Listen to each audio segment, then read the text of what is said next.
jẹ́ kí a gbàdúrà. Father, in the name of Jesus again, we have come before your presence. Bàbá, ní orúkọ Jésù, lẹ́ẹ̀kan sí a tún ti wá síwájú yín. We just pray, Lord, that you bless us in Jesus' name. A ṣáà gbàdúrà Olúwa wípé ẹ ó bùkún fún wa lórúkọ Jésù. Because by your words we can rise up. Nítorí pé nípa ọ̀rọ̀ rẹ ni a lè dìde. By your words we can overcome the devil. Nípa ọ̀rọ̀ rẹ ni a fi lè borí Sátánì. By your words we will get to heaven. Nípa ọ̀rọ̀ rẹ ni a fi lè dé ọ̀run. And so therefore, by your words today, speak to us in the name of Jesus. Nítorí náà, nípa ọ̀rọ̀ rẹ lónìí, bá wa sọ̀rọ̀ ní orúkọ Jésù. In Jesus' mighty name we pray. Ní orúkọ Jésù, alágbára ni a gbàdúrà. The message of today is very essential to anybody who wants to get to heaven. Iṣẹ́ ìránṣẹ́ ti tòní yìí ló ṣe pàtàkì fún ẹnikẹ́ni tó bá fẹ́ dé ọ̀run. Because we are in the last days. Nítorí wípé a wà ní ìgbà ìkẹyìn. And the last days are consuming many Christians into destruction. Ìgbà ìkẹyìn yìí ni ó sì ń mú kí ọ̀pọ̀lọpọ̀ Kìrìsìtẹ́nì wọnú ìparun. They don't even know what they are doing again. Wọn ò tilẹ̀ mọ ohun tí wọ́n ń ṣe mọ́. But I'm talking to you as you are hearing me right now. Ṣùgbọ́n mò ń sọ, mo sì ń bá ọ sọ̀rọ̀ bí o ti ń gbọ́ mi You will be lọ́wọ́lọ́wọ́. lifted up in the name of Jesus. A ó gbé ọ sókè ní orúkọ Jésù. And so the topic we are going to talk about concerns everybody. Nítorí náà, iṣẹ́ ìránṣẹ́ tí a ó sọ̀rọ̀ nípa rẹ̀ ó kan gbogbo ènìyàn. Is a topic that asks questions. Ó jẹ́ iṣẹ́ ìránṣẹ́ tó béèrè ìbéèrè. The question is, Ìbéèrè náà ni or wípé, the topic is, tàbí àkòrí náà ni wípé, are you truly concentrated, ó a yára rẹ sọ́tọ̀ ní tòótọ́ bí? hungry and thirsty for righteousness? Tó sì ń pòǹgbẹ tí ebi òdodo sì ń pa ọ́. Are you hot for the Lord God? For the Lord? Ó wá gbóná fún Olúwa bí? I'm saying to you, God of impossibilities shall solve your problems in Jesus' name. Mo wá wí fún ọ wípé Ọlọ́run tó lè ṣe ohun gbogbo yóò yanjú gbogbo ìṣòro rẹ lórúkọ Jésù.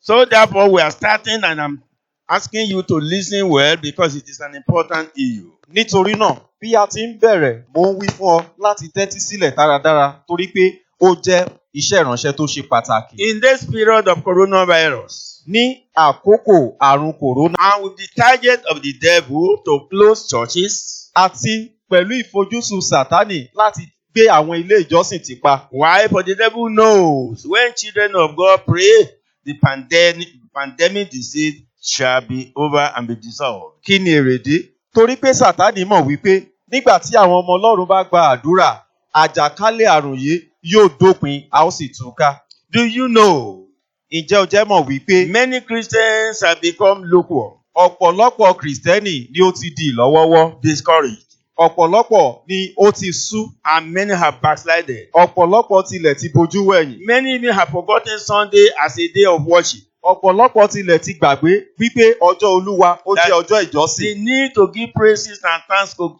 God even in their own homes. wípé wọ́n tilẹ̀ nílò láti fi ìyìn fún Ọlọ́run kí wọ́n sì dúpẹ́ lọ́wọ́ Ọlọ́run nínú ilé ara wọn. Is that your position? Ṣé ipò rẹ nìyí bí? Sit up. Jókòó dáradára. Sit up. Jókòó dáradára. Listen to this message. Kí o sì tẹ́tí sí iṣẹ́ ìránṣẹ́ yìí. Because the trumpet can sound at any time. Nítorí wípé ìpè lè dún nígbàkúgbà. We are reading from 2 Corinthians 6:17. À ń kà láti Kọ́ríńtì kejì orí kẹfà ẹsẹ̀ ìkẹtàdínlógún. Wherefore, come out from among them, and be ye separate, says the Lord. Nítorí náà, ẹ jáde kúrò láàrin wọn, kí ẹ sì yára yín sọ́tọ̀, ni Olúwa wí. And touch not the unclean thing, and I will receive you. Kí ẹ má ṣe fi ọwọ́ kan ohun àìmọ́, èmi ó sì gbà yín. In Matthew chapter 5 verse 6, Nínú ìwé Mátíù orí karùn-ún ẹsẹ̀ ìkẹfà, the Bible says, Bíbélì wípé, Blessed are they which do hunger and thirst after righteousness, for they shall be filled. alábùkún fún lé àwọn ẹni tí ebi ń pa, àti tí òǹgbẹ ń gbẹ sípa òdodo, nítorí wọn ó yó. In Revelation 3:16, Nínú ìwé ìfihàn orí ìkẹta ẹsẹ̀ ìkẹrìndínlógún. Revelation 3:16. Ìwé ìfihàn orí kẹta ẹsẹ̀ ìkẹrìndínlógún. So then, because thou art lukewarm, and neither cold nor hot, I will spew thee out of my mouth. Ǹjẹ́ nítorí tí ìwọ ṣe ìlọ́wọ́wọ́ tí o kò sì gbóná, bẹ́ẹ̀ ni o kò tutù, èmi ó pọ̀ ọ́ jáde kúrò ní ẹnu mi. In Luke 1:37, Nínú ìwé Lúùkù orí kìíní, ẹsẹ̀ ìkẹtàdínlógójì. the Bible says, Bíbélì wí pé for with God nothing shall be impossible. nítorí kò sí ohun tí Ọlọ́run kò lè ṣe. Don't forget, Má ṣe gbàgbé. the title of this message is, Are you truly consecrated? Àkòrí iṣẹ́ ìránṣẹ́ yìí lẹ́ẹ̀kan sí, ó wá yára rẹ sọ́tọ̀ ní tòótọ́ bí. Hungry and thirsty for righteousness? Tó ń pòǹgbẹ tí ebi òdodo sì ń pa ọ́ bí. Are you hot for the Lord? Are you hot for the Lord? Ó wá gbóná fún Olúwa bí. God of impossibilities shall solve your problem. Ọlọ́run tó lè ṣe ohun gbogbo yóò yanjú àwọn ìṣòro rẹ. So, we have been seeing how Christians behave in these last days. Nítorí náà, a ti rí bí àwọn onígbàgbọ́ ṣe ń hùwà pàápàá ní ìkẹyìn ọjọ́ yìí. Then the question had been asked, A sì ti béèrè ìbéèrè is that your position? wípé ṣé ipò tó wà nìyí bí? You have been told to sit up A ti wí fún ọ láti jókòó dáradára and to listen to this message because trumpet can sound at any time. àti láti tẹ́tí sílẹ̀ sí iṣẹ́ ìránṣẹ́ yìí torí pé ìpè lè dún nígbàkúgbà. Satan is negotiating with Christians. Kìrìsìtẹ́nì ni ó ń dúnàádúrà pẹ̀lú Kìrìsìtẹ́nì Oh, lónìí. and many have listened to his negotiations. Ọ̀pọ̀lọpọ̀ ló sì ti tẹ́tí sí ìdúnàádúrà rẹ̀. And many had really arranged with the devil to go to hell by going contrary to the will of God. Ọ̀pọ̀lọpọ̀ ni wọ́n sì ti ṣetán pẹ̀lú Sátánì láti lọ sọ́run àpáàdì nípa ṣíṣe lòdì sí ìfẹ́ Ọlọ́run. But when we saw a time that the devil was negotiating with Shadrach, Meshach, and Abednego, Ṣùgbọ́n nígbà tí a bá wo àkókò tí Sátánì tó ń ṣe ìdúnàádúrà pẹ̀lú Ṣédrákì, Méṣákì àti Abednego, they stood their ground. wọ́n mú ìdúró wọn. What happened? Kí lohun tó ṣẹlẹ̀? What happened? Kí lohun tó wá ṣẹlẹ̀? What happened? Kí lohun tó wá In ṣẹlẹ̀? Daniel chapter 3, Nínú ìwé Dáníẹ́lì orí kẹta, verse 17, ẹsẹ̀ ìkẹtàdínlógún. if it be so, our God whom we serve is able to deliver us from the burning fiery furnace, and he will deliver us out of thy hand, O king. Bí ó bá rí bẹ́ẹ̀, Ọlọ́run wa tí àwa ń sìn lè gbà wá lọ́wọ́ iná ìléru náà tí ń jó. Òun ó sì gbà wá lọ́wọ́ rẹ, ọba. We discovered that King Nebuchadnezzar was really negotiating with these people. A ṣàkíyèsí wípé ọba Nebukadnesari ló ń dúnàádúrà pẹ̀lú àwọn ènìyàn wọ̀nyí. That they should serve his God.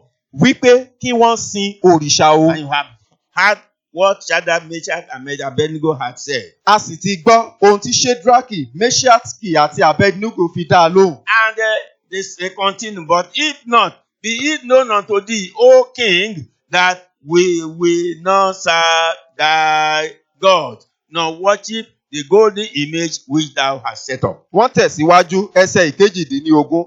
Ṣùgbọ́n bí bẹ́ẹ̀ kọ́, kí ó yé ọ, ọba pé, àwa kì yóò sin òrìṣà rẹ, bẹ́ẹ̀ ni àwa kì yóò sì tẹríba fún ère wúrà tí ìwọ gbé kalẹ̀. By the time Nebuchadnezzar heard about this, Nígbà tí ọba Nebukadnesari gbọ́ ilé he yìí, was full of fury, ó kún fún ìrunú. and the form of his visage was changed Ojú rẹ̀ ó sì yí padà against Shadrach, Meshach, and Abednego. sí Ṣédrákì, Méṣákì àti Abednego. And therefore he spake Nítorí náà ni ó fi sọ̀rọ̀.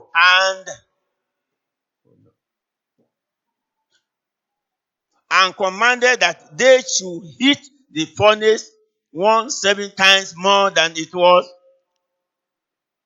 to be heated. Ó sì pàṣẹ pé kí wọ́n dá iná ìléru náà kí ooru rẹ̀ gbóná níwọ̀n ìgbà 7 ju bí a ti mú un gbóná rí lọ.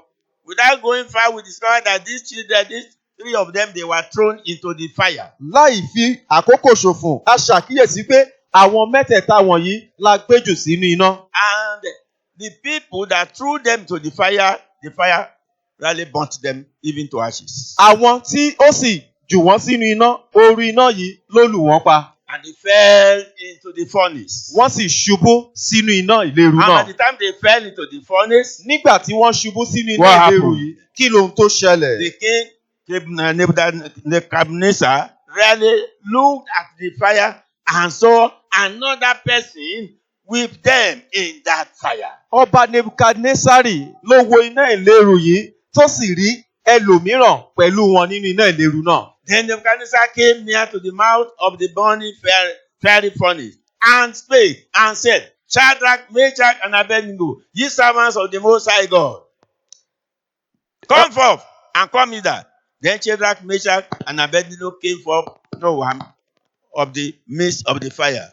Nígbà náà ni Nebukadnesari súnmọ́ ẹnu ọ̀nà ìléru náà, ó sì dáhùn ó sì wí pé, Ṣédrákì, Méṣákì àti Abednego, ẹ̀yin ìránṣẹ́ Ọlọ́run ọ̀gá ògo, ẹ jáde kí ẹ sì wá. Nígbà náà ni Ṣédrákì, Méṣákì àti Abednego jáde láàrin iná náà wá. And what happened? Kí lohun tó sì ṣẹlẹ̀? The princes, the governors, the captains, and the kings and counselors being gathered together saw these men upon whose bodies the fire had no power, nor was an hair of their heads singed, neither were their coats changed, nor the smell of fire had passed on them. Nígbà náà ni àwọn ọmọ aládé, baálẹ̀, balógun àti àwọn ìgbìmọ̀ ọba tí ó péjọ rí i pé iná kò lágbára lára àwọn ọkùnrin wọ̀nyí, bẹ́ẹ̀ ni irun orí wọn kan kò jóná, bẹ́ẹ̀ ni aṣọ wọn kò sì padà, òórùn iná kò tilẹ̀ kọjá lára wọn.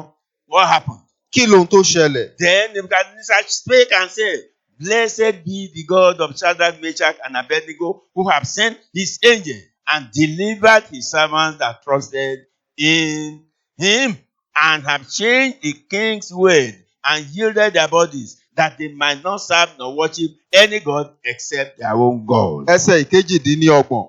Nígbà náà ni Nebukadnesari dáhùn, ó sì wí pé, olùbùkún ni Ọlọ́run Ṣédrákì, Méṣákì àti Abednego, ẹni tí ó rán áńgẹ́lì rẹ̀, tí ó sì gba àwọn ìránṣẹ́ rẹ̀ là, tí ó gbẹ́kẹ̀lé, wọ́n sì pa ọ̀rọ̀ ọba dà, wọ́n sì fi ara wọn jìn, kí wọn kí ó má ṣe sìn tàbí kí wọn kí ó tẹríba fún òrìṣàkórìṣà, bí kò ṣe Ọlọ́run ti àwọn tìkára wọn. And what happened later?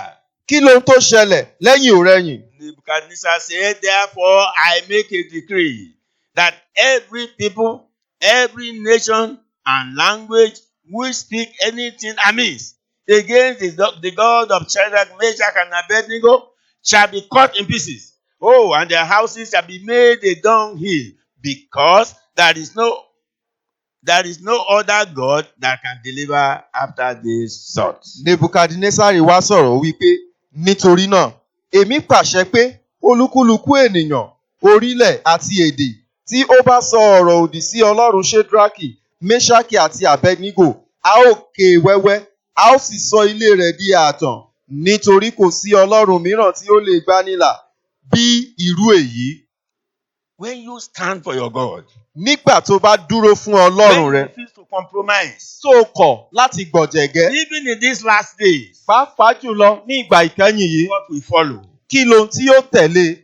That is in verse 30, it says, Then the king promoted Shadrach, Meshach, and Abednego in the province of Babylon. Ẹsẹ̀ ọgbọ̀n wípé, nígbà náà ni ọba gbé Ṣédrákì, Méṣákì àti Abednego lékè ní ìgbèríko Bábélì. So we can see that standing for God in these last days will bring us nearer to God. Nítorí náà, a ó rí wípé dídúró fún Ọlọ́run ní ìgbà ìkẹyìn yìí yóò mú wa súnmọ́ Ọlọ́run. Satan will never stop negotiating. Sátánì ni kò ní dẹ́kun àti máa dúnàdúrà. He will never stop negotiating with children of God. Sátánì ni kò ní dẹ́kun àti máa dúnàdúrà pẹ̀lú àwọn ọmọ Ọlọ́run. Question? Ṣé kí wá bí ọ ní ìbéèrè kan? Devil not negotiating with you right now. Sátánì kò wá ń bá ọ dúnàdúrà lọ́wọ́lọ́wọ́. Is your hotness with God not gone down? Ìgbóná rẹ fún Ọlọ́run kò wá ti Are lọlẹ̀ bí. you truly consecrated? Ó wá ti yára rẹ sọ́tọ̀ ní tòótọ́ bí. Are you hot for the Lord? Ó wá gbóná fún Olúwa bí. Oh, the devil is negotiating with you. Sátánì ń bá ọ dúnàdúrà. I pray that the power of darkness will not overcome you in the name of Jesus. Mo gba àdúrà wípé agbára òkùnkùn kì yóò bù ọ́ mọ́lẹ̀ lórúkọ Jésù. We discover again that Satan negotiated with Daniel A ṣàkíyèsí bákan náà wípé Sátánì ni ó dúnàdúrà pẹ̀lú not Dáníẹ́lì to pray. láti má ṣe gba àdúrà. Oh, Daniel will not agree. Ṣùgbọ́n Dáníẹ́lì ni kò ní gbà fún un. He opened his doors. He opened his doors, and eventually, people that were seeking his life got him, throw him into dens of lions. What happened? Ó ṣí fèrèsé rẹ̀ sílẹ̀. Àwọn tí wọ́n sì ń wá láti mú, wọ́n sì mú, wọ́n jù sínú ìwò kìnìún. ṣùgbọ́n kí ló wá ṣẹlẹ̀? Then these men assembled and found Daniel praying and making supplication before his God. Nígbà náà ni àwọn ọkùnrin wọ̀nyí rìn wọlé, wọ́n sì rí Dáníẹ́lì ń gbàdúrà, ó sì ń bẹ̀bẹ̀ níwájú Ọlọ́run rẹ̀. Then the king commanded, and they brought Daniel and cast him into the den of lions. Now the king spake and said unto Daniel, Thy God, whom thou servest continually, he will deliver thee. Nígbà náà ni ọba pàṣẹ, wọ́n sì mú Dáníẹ́lì wá, wọ́n sì gbé e sọ sínú ìwo kìnìún. Ọba sì dáhùn, ó sì wí fún Dáníẹ́lì pé, Ọlọ́run rẹ, ẹni tí ìwọ ń sìn láìsí mi, òun ó gbà ọ́ là. What problem are you going through right now? Ìṣòro wo ló ń là kọjá lọ́wọ́lọ́wọ́? As a servant of God, I am saying that God you have trusted will deliver you in the name of Jesus. Gẹ́gẹ́ bí ìránṣẹ́ Ọlọ́run, mo ń sọ wípé Ọlọ́run ní tó gbẹ́kẹ̀lé yóò gbà ọ́ ní orúkọ Jésù. And a stone was brought and laid upon the mouth of the den, and the king sealed it with his own signet and with the signet of his lords, that the purpose might not be changed concerning Daniel. A sì yí òkúta kan wá, wọ́n sì gbé e ka ojú ihò náà.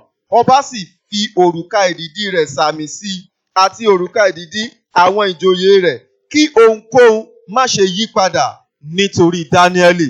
Oh, human beings may not change anything, but God of heaven will change everything in your life.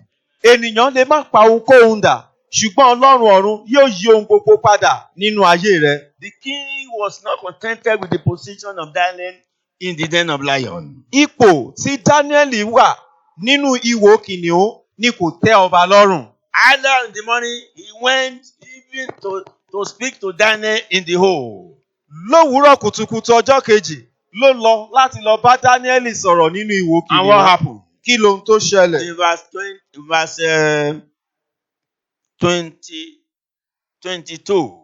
Ní ẹsẹ̀ ìkejìléníogún, Daniel spoke. Dáníẹ́lì sọ̀rọ̀. You will speak.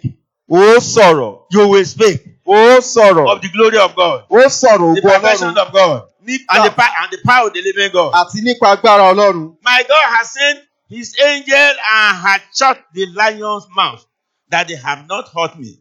For as much as before he innocency was found in me, and also before thee, O king, have I done no hurt. Ọlọ́run mi ti rán áńgẹ́lì rẹ̀, ó sì ti dí àwọn kìnìún náà lẹ́nu, tí wọn kò fi lè pa mí lára.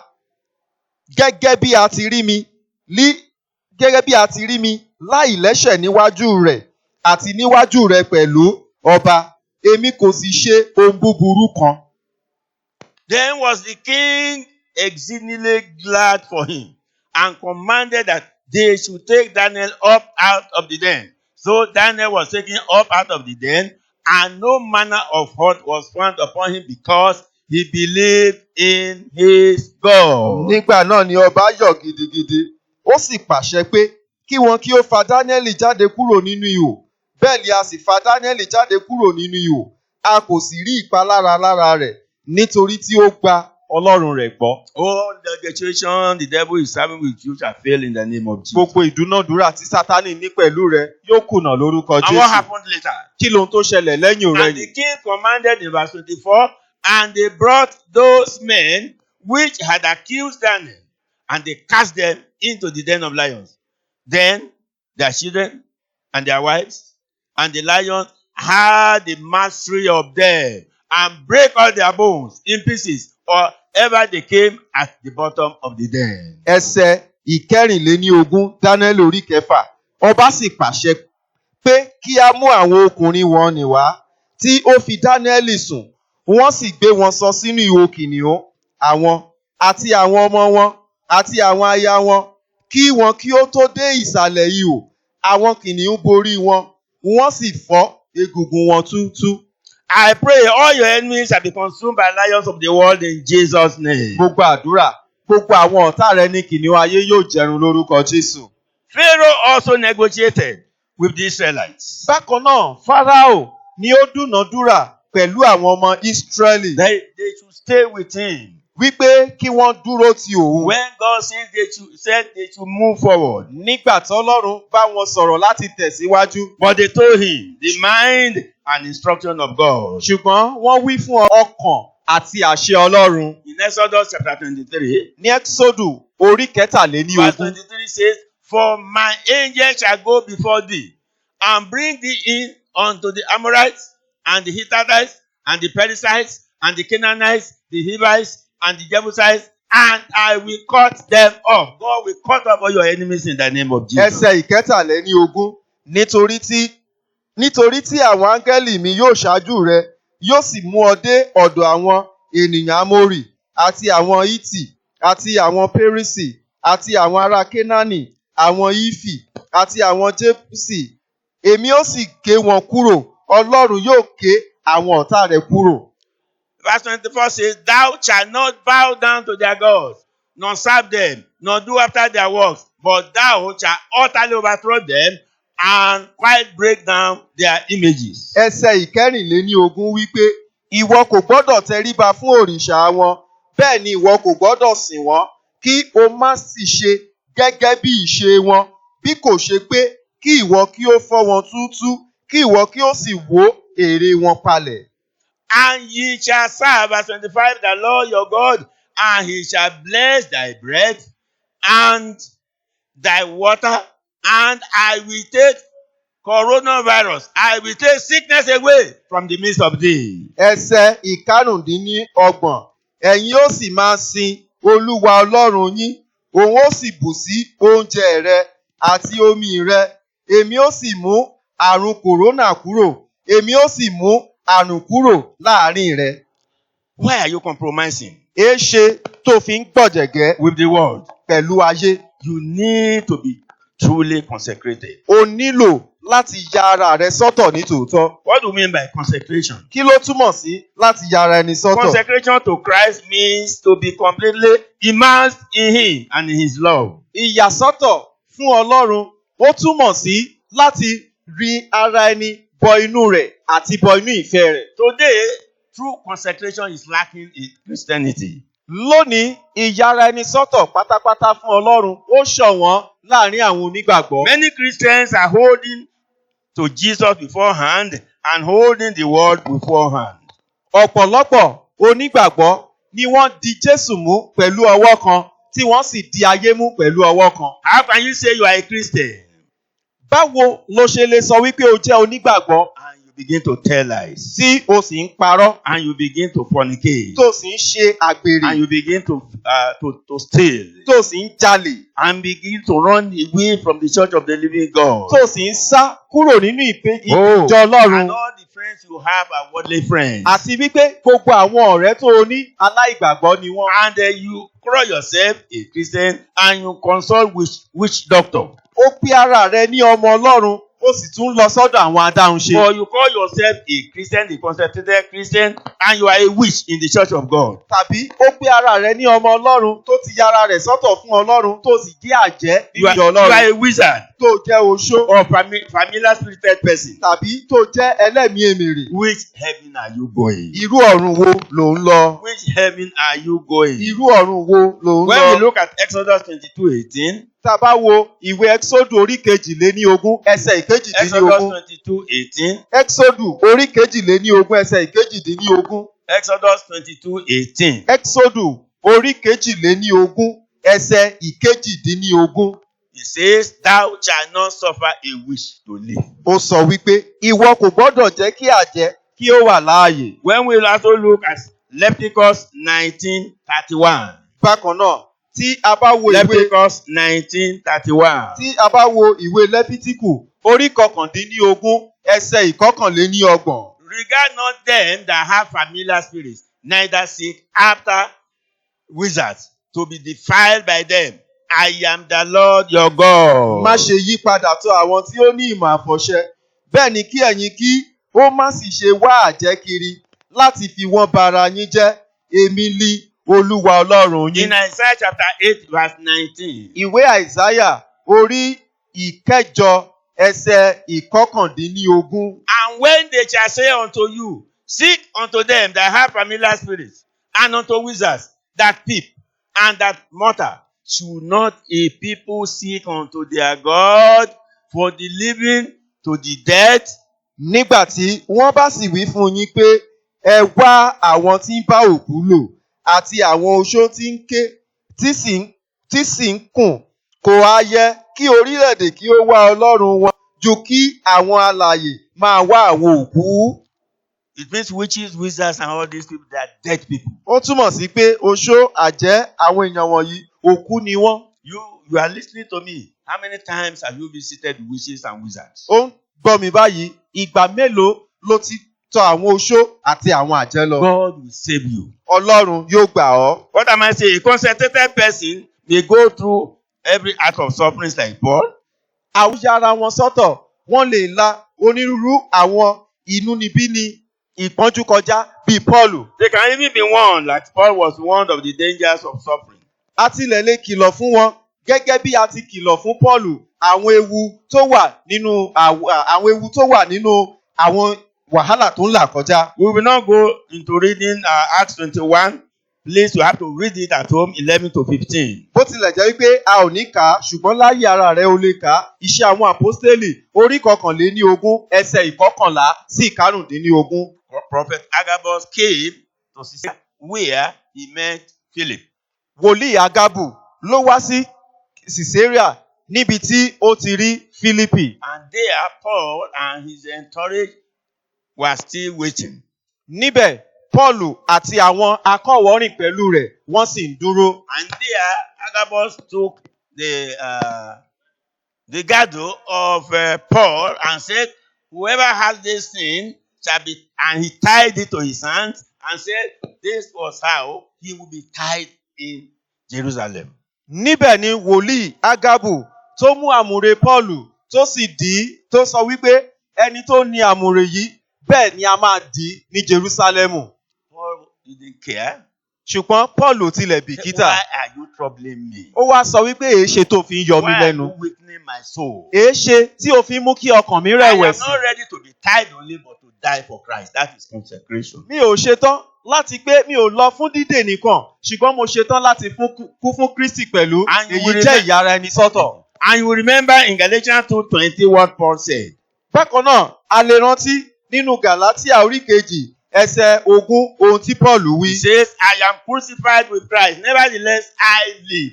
Yet not I, but Christ liveth in me.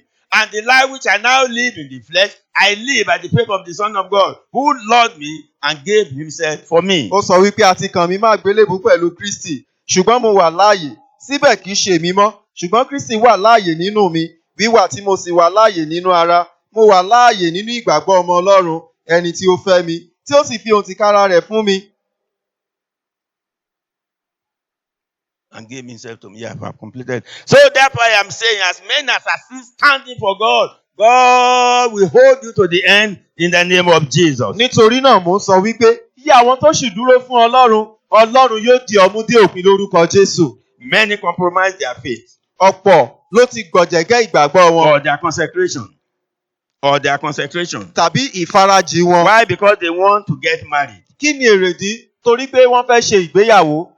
Many in their dressings expose their body parts to attract men. Ọ̀pọ̀lọpọ̀ nínú ìwọṣọ wọn ni wọ́n ń ṣí àwọn ẹ̀yà ara wọn sílẹ̀ láti fa àwọn ọkùnrin mọ́ra. Even including married women. Àti àwọn tó tilẹ̀ ti gbéyàwó pàápàá. And some have sex before marriage just because they don't want to lose the man. Ọ̀pọ̀lọpọ̀ ni wọ́n sì máa ń ní ìbálòpọ̀ ṣáájú ìgbéyàwó torí wípé wọn ò fẹ́ pàdánù ọkùnrin tí wọ́n fẹ́. And I want to tell you, the Bible says, Mo fẹ́ sọ fún ọ, Bíbélì wípé when you read 1 Corinthians 3:16 to 18, 6, 19 to 20, you will discover what I'm saying. That God says our body is the temple of the living God. tí a bá wo Kọ́ríńtì kìíní orí 3, ẹsẹ̀ 16 sí ẹsẹ̀ 18, àti Kọ́ríńtì kìíní orí 6, ẹsẹ̀ 19 sí ẹsẹ̀ 20, Bíbélì sọ wípé àgọ́ ara wa tẹ́ḿpìlì Ọlọ́run ni. Know ye not that ye are the temple of God and that the Spirit of God dwelleth in you? Why do you fornicate with that body? Ẹ̀yin kò mọ̀ wípé ẹ̀yin ní àgọ́ ara yín tẹ́ḿpìlì Ọlọ́run ni àti wípé ẹ̀mí Ọlọ́run gbénu yín, èéṣe tó ṣe wá ń fi àgọ́ ara yìí ṣàgbèrè. In Acts chapter 20, in Acts chapter 20. Nínú ìṣe àwọn àpọ́stélì orí 20, We are reading from verses 28 and 29. à ń ka ẹsẹ̀ ìkejìdínlọ́gbọ̀n àti ẹsẹ̀ ìkọkàndínlọ́gbọ̀n. Acts 20, 28 to 29. Ìṣe àwọn àpọ́stélì orí 20, ẹsẹ̀ ìkejìdínlọ́gbọ̀n sí ẹsẹ̀ ìkọkàndínlọ́gbọ̀n. Paul was warning the church. Pọ́ọ̀lù ló ń kìlọ̀ fún ìjọ. Take heed therefore unto yourself and to all the flock over the which the Holy Ghost has made you overseers, to feed the church of God, which he had purchased with his own blood. Ẹ kíyèsára yín, àti sí gbogbo agbo tí ẹ̀mí mímọ́ fi yín ṣe alábòójútó rẹ̀ láti máa tọ́jú ìjọ Ọlọ́run tí ó ti fi ẹ̀jẹ̀ ara rẹ̀ rà. And Paul says, for I know this, that after my departing shall grievous wolves enter in among you, not sparing the flock. Paul wí pé, nítorí tí èmi mọ̀ pé lẹ́yìn lílọ mi, ìkookò búburú yóò wọ àárín yín ní àìdá agbo sí. We have many wolves all around today. A ní ọ̀pọ̀lọpọ̀ àwọn ìkookò káàkiri lónìí. We have many terrible wolves now seeking for children of God to consume them and to, drop them into hell. Ọ̀pọ̀lọpọ̀ ìkookò búburú ló wà nínú ayé lónìí tí wọ́n ń wá àwọn ọmọ Ọlọ́run káàkiri láti wọ́ wọn lọ sí In ọ̀run Revelation àpáàdì. chapter 5, verses 9 to 10. Nínú ìwé ìfihàn orí 5, ẹsẹ̀ 9 àti 10. Revelation chapter 5. It says, and they sung a new song saying, thou art worthy to take the book and to open the seals thereof, for thou wast slain. Jesus was slain for us.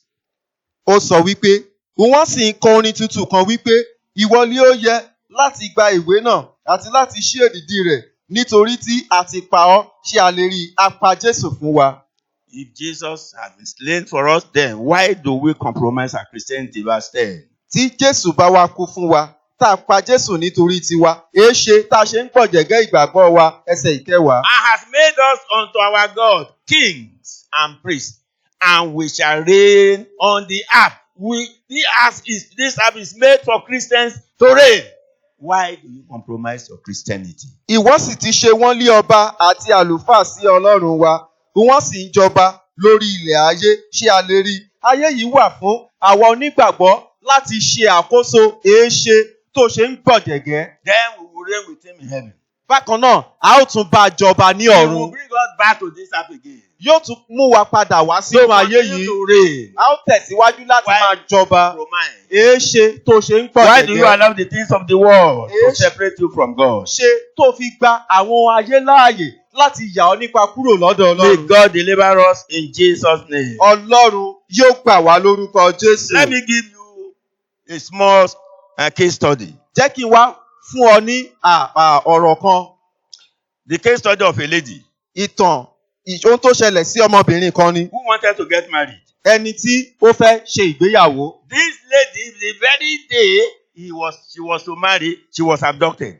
Ọmọbìnrin yìí lọ́jọ́ gangan tó fẹ́ ṣe ìgbéyàwó la jí gbé. She was adopted. A jí gbé.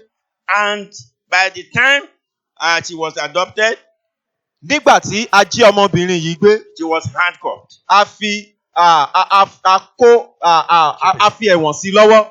On her wedding day. Lọ́jọ́ ìgbéyàwó rẹ̀ gangan. What happened to this lady? Kí ló ṣẹlẹ̀ sí ọmọbìnrin yìí? She smiled. Ó rẹ́rìn-ín músẹ́. She kissed the handcuffs. Ó wá fi ẹnu kó ẹ̀wọ̀n tá a fi sí lọ́wọ́, ó fẹnu kò. And thanking the Lord for being special in his hand, that he didn't share her with anybody. Ó sì dúpẹ́ lọ́wọ́ Ọlọ́run pẹ̀lú ohun tó wà lọ́wọ́ rẹ̀ wípé òun kò tilẹ̀ pín pẹ̀lú ẹnikẹ́ni. He looked at the handcuff and said, oh, how beautiful is the wedding ring. Ó wo ẹ̀wọ̀n tó wà lọ́wọ́ rẹ̀ yìí, ó sì wá wò pé òrùka ìgbéyàwó yìí wo bó ti dára tó. She was so concentrated that she was not seeing a failed marriage, but seeing handcuffs as a ring. Ó yára rẹ̀ sọ́tọ̀ débi wípé kò rí ìgbéyàwó yìí bí ẹni tó ti kùnà, ṣùgbọ́n ó rí ẹ̀wọ̀n tó wà lọ́wọ́ rẹ̀ gẹ́gẹ́ bí òrùka ìgbéyàwó. Symbolic of her divine union with Christ at last. Tí ó fi àmì hàn wípé obìnrin yìí ó wà pẹ̀lú Kristi, yóò wà pẹ̀lú Kristi ní ìkẹyìn. Even though if the adopters killed her. Bí ó tilẹ̀ jẹ́ wípé àwọn tó jí gbé yìí bí wọ́n tilẹ̀ pa á. Is it not a challenge to you? Eléyìí kò wá jẹ́ ìpèníjà fún ọ bí. You have not been abducted. Àti jí ọ gbé. And yet you go into various sins. Síbẹ̀ ó ń wọ inú onírúurú ẹ̀ṣẹ̀ lọ. You have been negotiating with the devil and the devil has been overcoming you. O ti ń dúnàádúrà pẹ̀lú Sátánì. Sátánì sì ti borí Let rẹ. me ask you, are you consecrated? Jẹ́ kí n bi ọ́ léèrè. Ó wá yára rẹ sọ́tọ̀ bí. Are you hungry and thirsty for righteousness? Ó wá ń pòǹgbẹ tí ebi òdodo sì ń pa ọ́ bí. In Isaiah 55. Nínú ìwé Àìsáyà orí karùndínlọ́gọ́ta. Isaiah 55 verse 1. Àìsáyà orí karùndínlọ́gọ́ta ẹsẹ̀ ìkíní. It says, Ó wí pé, "Oh, everyone that thirsteth, come ye to the waters, and he that hath no money, come ye, buy, eat, yea, come, buy wine and milk, without money and without price." ǹjẹ́ gbogbo ẹni tí òǹgbẹ ń gbẹ ẹ wá síbi omi àti ẹni tí kò ní owó ẹ wá ẹ rà kí ẹ sì jẹ lóòótọ́ ẹ wá ẹ ra ọtí wáìnì àti wàrà láì ní owó àti láì díyelé. Who can give you anything free if not Jesus? Ta ló lè fún ọ ní ohunkóhun lọ́fẹ̀ẹ́ láì ṣe Jésù? Who can save you from the power of darkness if not Jesus? Ta lẹni tó lè gbà ọ́ lọ́wọ́ agbára òkùnkùn bí kò ṣe Jésù? And verse 2 says, "Wherefore do you spend money for that which is not bread, and your labor for that which satisfieth not? Hearken diligently unto me, and eat ye that which is good, and let your soul delight itself in fatness." Ẹsẹ̀ ìkejì wípé nítorí kí lè ṣe ń ná owó fún èyí tí kìí ṣe oúnjẹ àti làálàá yín fún èyí tí kìí tẹ́ni lọ́rùn ní gbígbọ́. Ẹ gbọ́ tèmi kí ẹ sì jẹ èyí tí ó dára sì jẹ́ kí inú yín dùn nínú ọ̀rá.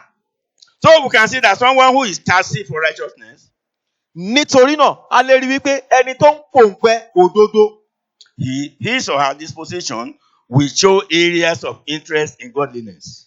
irú ènìyàn bẹ́ẹ̀ ipò tó wà yóò ṣe inú dídùn ipòkípò tó lè wà yóò ṣe inú dídùn sí ìwà bí Ọlọ́run. Joseph was a typical example, hungry and thirsty for righteousness. Jósẹ́fù ni ó jẹ́ àpẹẹrẹ ẹni tí ebi òdodo ń pa tó sì ń pòǹgbẹ òdodo. When sexual immorality was presented to him, Nígbà tí a mú ẹ̀ṣẹ̀ ìbálòpọ̀ àìtọ́nà tá a mú tọ̀ wá, he refused vehemently, ó kọ̀ jálẹ̀jálẹ̀. saying Ó wí pé in Genesis 39:9, ní ìwé Genesis orí kọkàndínlógójì he ẹsẹ̀ was saying to ìkẹsàn-án, the woman of the house, ó wí fún obìnrin ilé náà. "There is none greater in this house than I, neither has he kept back anything from me but thee, because thou art his wife. How then can I do this great wickedness and sin against God?" Kò sí ẹni tí ó pọ̀ jù mí lọ nínú ilé yìí,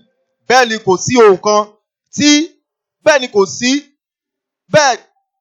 ni kò sì pa ohun kan mọ́ kúrò lọ́wọ́ mi bí kò ṣe ìwọ, nítorí pé aya rẹ̀ ni ìwọ ń ṣe. Ǹjẹ́ èmi ó wá ti ṣe hu ìwà búburú ńlá yìí kí èmi sì dẹ́ṣẹ̀ sí Ọlọ́run? Oh, that is righteousness.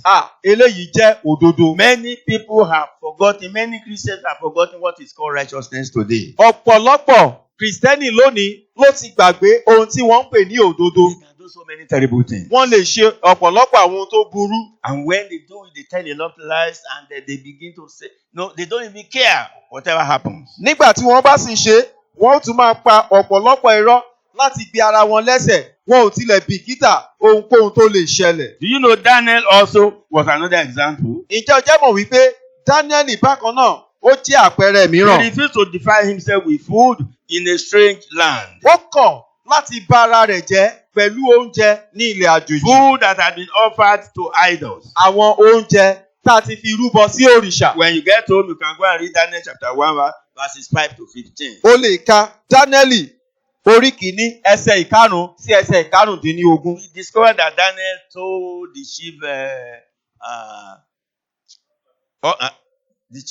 is it? Not butler. The chief, no, not chief baker. Not butler. That person who, God bless, the prince of the eunuch. A rí wípé Dáníẹ́lì ni ó sọ fún olórí àwọn ìwẹ̀fà. Please, we will not eat this food. Ẹ jọ̀wọ́, a ò ní jẹ oúnjẹ yìí. We will continue to eat beans. A ó tẹ̀síwájú láti máa jẹ ẹ̀wà. He disagreed with them. Ó kọ̀ pẹ̀lú wọn. He said, if the king knew, because this food was directly from the king's house. If the king knew you are not eating, I will be killed. Torí pé oúnjẹ yìí wá tààrà láti ilé ọba, ó sì wí fún un pé tí ọba bá lè mọ̀ wípé ẹ ò jẹ oúnjẹ yìí, a ó pa mí. Okay, Daniel said, can you give us 10 days? After 10 days, just give us only beans. Then, if there is no change, then you can continue to give us this. Daniel wá sọ wípé ṣé o lè fún wa ní ọjọ́ mẹ́wàá? Lẹ́yìn ọjọ́ mẹ́wàá tí kò bá sí àyípadà, ó wá lè wá láti máa gbé After àdídùn 10 ọba wá. days, what happened? Lẹ́yìn ọjọ́ mẹ́wàá kí lohun tó ṣẹlẹ̀? Everything about them changed. Ohun gbogbo nípa wọn ló yí padà. Oh, they became fat, Wọ́n sanra. slimming, Àwọ̀ wọn rẹwà. handsome. Wọ́n rẹwà. Oh, and the man said, I have no problem with you. Ọkùnrin yìí wá sọ wípé mi ò ní wàhálà pẹ̀lú yín. That is on verse 15 says, and at the end of 10 days, their countenances appeared fairer and fatter in flesh than all the children which did eat the portion of the king's meat. Ẹsẹ̀ ìkarùndínlógún wípé ní òpin ọjọ́ mẹ́wàá a sì rí ojú wọn lẹ́wà wọ́n sì sanra ju gbogbo àwọn tí ń jẹ oúnjẹ àdídùn ọba lọ. Oh, may God lead us to the right way in Jesus' name. Ọlọ́run yóò tọ́ wa lọ́nà tó tọ́ lórúkọ Jésù. Many Christians, because of cold weather, will continue to drink alcohol. Ọ̀pọ̀lọpọ̀ onígbàgbọ́ nítorí ojú ọjọ́ tó tutù wọ́n wá tẹ̀síwájú láti máa mu ògógóró. They begin to drink because of cold. Wọ́n tẹ̀síwájú láti máa mu àwọn ọtí nítorí òtútù. In the name of weather. Nítorí ojú ọjọ́. Some people haven't come from temperate countries like UK, US. Ọ̀pọ̀lọpọ̀ tí wọ́n wá láwọn orílẹ̀-èdè bíi UK, US. They begin to wear clothes that show their nakedness. Wọ́n wá láti wá máa wọ àwọn aṣọ tó fi ìhòòhò wọn wọ̀n. Because, yes, Nigeria is very hot and they like it. Torí pé lórílẹ̀-èdè Nàìjíríà ojú ọjọ́ ó dàbí ẹni wípé ó gbóná wọ́n ò sì fẹ́ kí ara wọn kó mòoru. Is that Christianity? Eléyìí á jẹ́ ìgbàgbọ́ bí. They have backslided. Irú àwọn ènìyàn bẹ́ẹ̀ wọ́n ti pẹ̀yìn dà. The Bible tells us that as many as live righteous life shall be anointed by God. Bíbélì sọ wípé iyejú àwọn tí à ń tọ́ sí ipa ọ̀nà òdodo a ó fi àmì òróró Ọlọ́run yàn wọ́n. When we look at Romans chapter 8 verse 1. Tá bá wo Romans chapter 8 verse 1. Róòmù orí kẹjọ ẹsẹ̀ ìkíní. He said, there is now therefore now no condemnation to them which are in Christ Jesus, who walk not after the flesh, but after the Spirit. Ǹjẹ́ ẹ̀bi kò sí nísinsìnyí fún àwọn tí ó wà nínú Kristi Jésù, àwọn tí kò rìn nípa ti ara, bí kò ṣe nípa ti ẹ̀mí. My listeners, listen to what the book of Matthew says.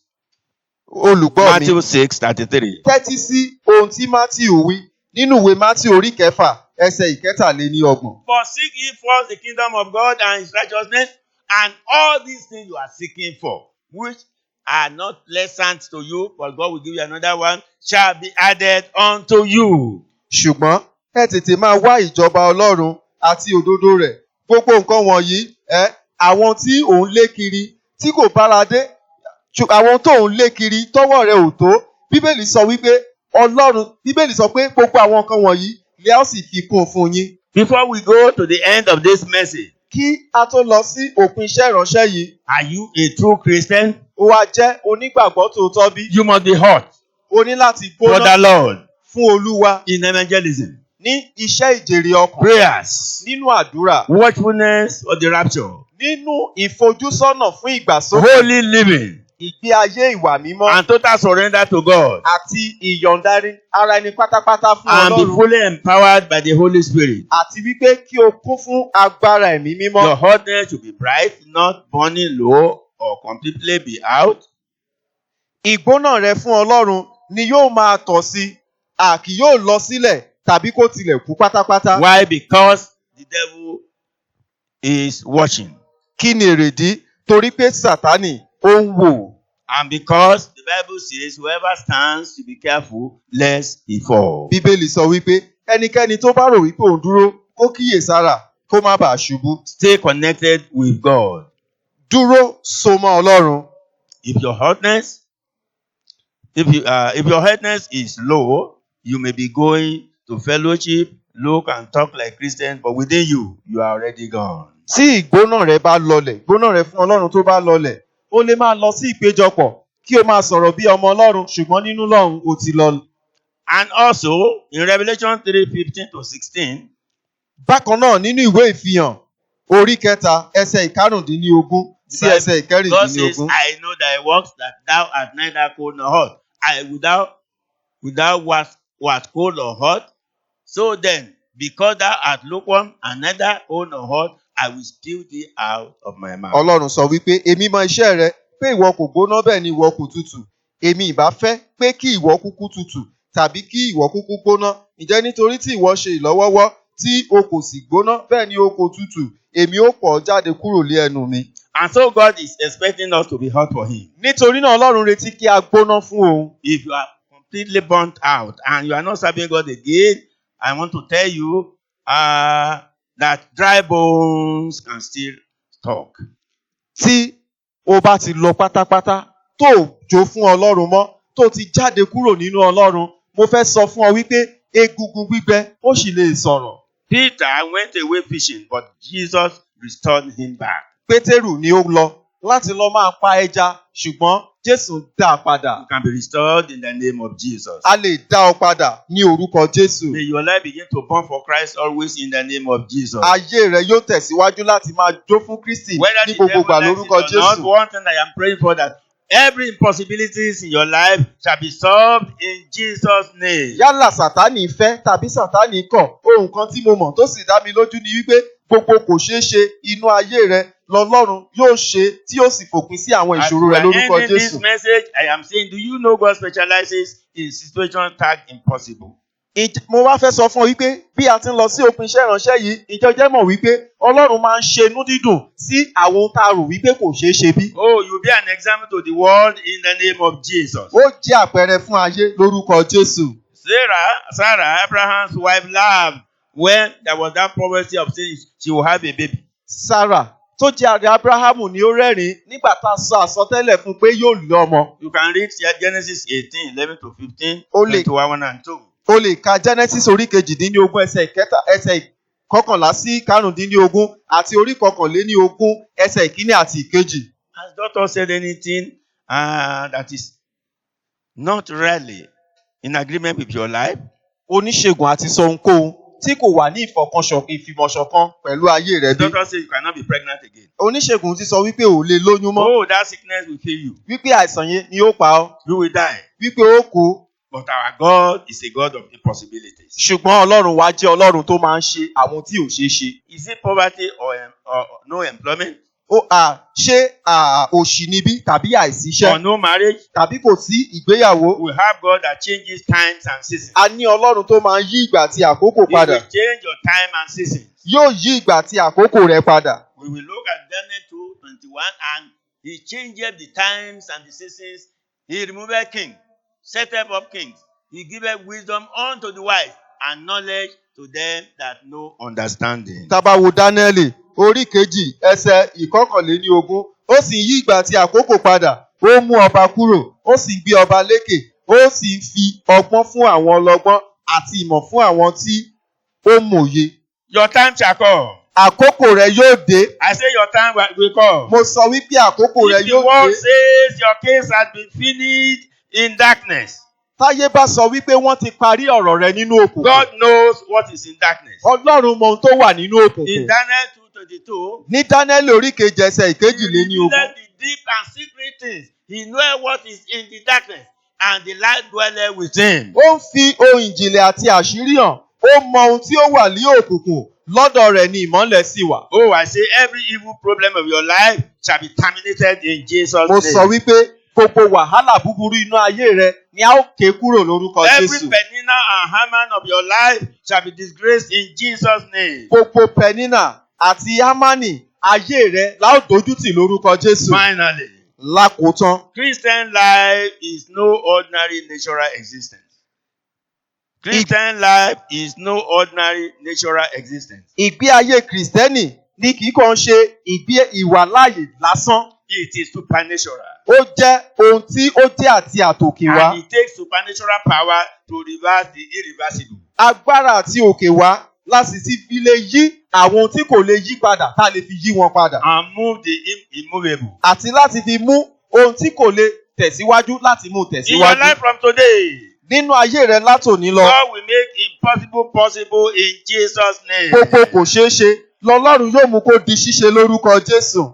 Are you truly consecrated? Ó wá yára rẹ sọ́tọ̀ ní Are tòótọ́ you bí? being hungry and thirsty for righteousness? Ó wá ń pòǹgbẹ tí ebi òdodo Are sì you ń pa ọ́ hot bí? for God? Ó wá gbóná fún Ọlọ́run bí? God of impossibilities shall surely solve your problems in the name of Jesus. Ọlọ́run tó lè ṣe ohun gbogbo yóò fòpin sí àwọn ìṣòro rẹ lórúkọ Jésù. Let us pray. Ẹ jẹ́ kí a lọ gba Let àdúrà. us pray. Ẹ jẹ́ kí a lọ gba àdúrà. Father, I know I am meant for heaven. Bàbá, mo mọ̀ wípé a ṣe mí fún ọ̀run.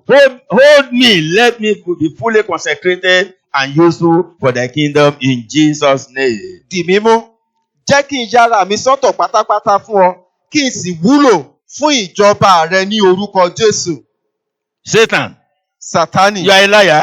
òpùrọ́ ni ọ́.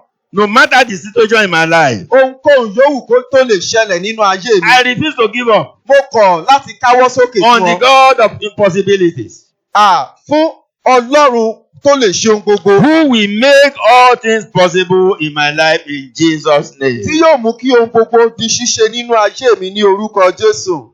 From now, Láti àkókò yìí lọ, I receive grace mo gba orí ọ̀fẹ́ to be hungry láti máa pa ebi and thirst to serve God, àti láti máa pòǹgbẹ láti sin and to be Ọlọ́run hot for my loving Savior. àti láti máa pòǹgbẹ fún olùgbàlà mi ọ̀wọ́n. Father, hold my hand in Jesus' name. Bàbá di ọwọ́ mi mú ní orúkọ Jésù. Oh God, Olúwa, let the evil tongues of whisperers against my goodness jẹ́ kí gbogbo àwọn ahọ́n ibi tó ń sọ ọ̀rọ̀ wúyẹ́wúyẹ́ lòdì sí ìṣerere be mi. twisted now by fire in Jesus' name. Ká yí wọn padà báyìí nípa iná lórúkọ Jésù. Enough is enough. Ó tó gẹ́. Every satanic punishment, Gbogbo ìjẹníyà Sátánì. every satanic wickedness, Gbogbo ìwà búburú Sátánì. you can mention them, Ó lè dárúkọ wọn. of my life, Sí inú ayé mi. fire by fire in Jesus' Ẹ name. máa dópin nípa iná lórúkọ Jésù. Every drainer of physical and spiritual strength of my Gbogbo life, gbogbo àwọn tí ó máa ń mú okun nípa ti ẹ̀mí nípa ti ara àwọn tó mú kó gbẹ nínú ayé mi. oh, fire of God, Iná Ọlọ́run burn them in Jesus' name. jó wọrun lórúkọ Jésù. Finally, Lákòótán, Satan, you are a liar. Sátánì òpùrọ́ ni ọ́. I am the temple of the living God. Mo jẹ́ tẹ́ḿpìlì Ọlọ́run You alààyè. cannot mess up my life. O ò lè ṣe ayé mi níṣekúṣe. You evil arrows, Ìwọ ọfà ibi. or your evil arrows, Gbogbo ọfà ibi rẹ dry up by thunder in Jesus' name. kó gbẹ nípa àrá ní orúkọ Jésù. Father, we thank you for this message. Bàbá dúpẹ́ fún iṣẹ́ ìránṣẹ́ yìí. Make us to be hot for you. Mú wa gbóná fún ọ. Make us to be consecrated. Mú kí a yára wa sọ́tọ̀. Make us never to negotiate with the devil at any time. Ràn wá lọ́wọ́ láti má ṣe dúnàádúrà pẹ̀lú Sátánì nígbàkúgbà. Hold us to your possibilities in Jesus' name. Dè wá mú sí ọ̀dọ̀ ara rẹ ní orúkọ Jésù. We want to make heaven at last. A fẹ́ dé ọ̀run ní ìkẹyìn. We know it is not an easy road, A mọ̀ wípé kì í ṣe ọ̀nà tó but rọrùn. you are always with us. Ṣùgbọ́n ní gbogbo ìgbàlẹ̀ wà pẹ̀lú wa. Father, hold our hands. Bàbá di ọwọ́ wa mú. Hold our hands. Di ọwọ́ wa Hold mú. our hands. Di ọwọ́ wa mú. Every problem of our life, Gbogbo àwọn wàhálà ayé wa. oh, let them be twisted and be scratched out in the name of Pé Jesus. ká yí wọn padà ká sì gbá wọn jáde nínú ayé wa lórúkọ God Jésù. of impossibilities, Ọlọ́run tó lè ṣe ohun gbogbo. who had Hannah, Ọlọ́run tó gbọ́ Áánà. Sarah, Ọlọ́run tó gbọ́ Sárà. Elizabeth, Ọlọ́run tó gbọ́ and so very Elizabeth. many people in the scriptures. Àti ọ̀pọ̀lọpọ̀ àwọn ènìyàn. Solve our problems in the name of Jesus. Yanjú àwọn ìṣòro wa ní In orúkọ Jésù. Jesus' precious name, we pray. Ní orúkọ Jésù tí ó ṣe iyebíye ni a gba àdúrà. Amen. Àmín. Amen. Àmín. Amen. Àmín.